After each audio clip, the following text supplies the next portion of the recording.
Siromaštvo i rizik od siromaštva i dalje su gorući problemi dece u Srbiji, izjavila je zamenica Zaštitnika građana Gordana Stevanović.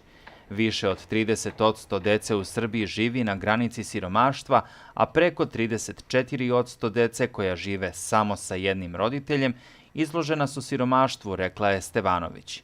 Ona je dodala da su posebno osetljive grupe dece sa smetnjama u razvoju, sa invaliditetom, teško bolesna deca, deca koja žive i rade na ulici, deca koja žive u ruralnim sredinama i istakla da društvo u ovom trenutku nema adekvatan odgovor na probleme sa kojima se oni suočavaju.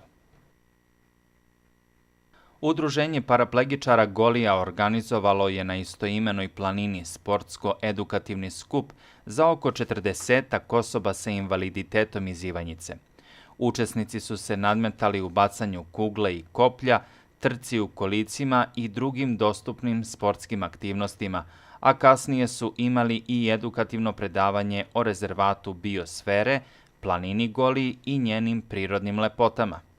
Predsednik Udruženja paraplegičara Marinko Marinković kaže da je osnovni cilj ovog skupa razbijanje predrasuda kod osoba sa invaliditetom i vraćanje u normalne životne tokove.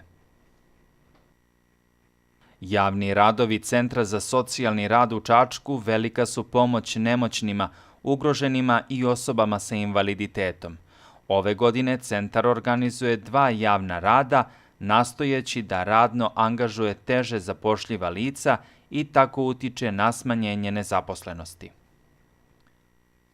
U Srbiji se već vidi put ka boljoj budućnosti i Srbija je postala sidro stabilnosti ovog regiona, ali i motor rasta u regionu, što je važna stvar, poručio je ambasador Sjedinjenih Američkih Država u Srbiji Kyle Scott prilikom posete Čačku. On je dodao da je izgradnja deonice autoputa od Ljiga do Preljine, kojom je putovao, veoma važan korak napred. Tokom posete Čačku i razgovora sa gradskim rukovodstvom, ambasador je rekao da su američke kompanije zainteresovane da ulažu u ovaj region. U Čačku je održan mini festival nauke karakterističnog naziva od naučnog kluba do parka znanja. Festival su realizovali Regionalni centar za profesionalni razvoj zaposlenih u obrazovanju i predškolske ustanove, osnovne i srednje škole grada Čačka. Tom prilikom ministar prosvete, nauke i tehnološkog razvoja Mladen Šarčević svečano je otvorio park znanja Centra za promociju nauke u dvorištu tehničke škole.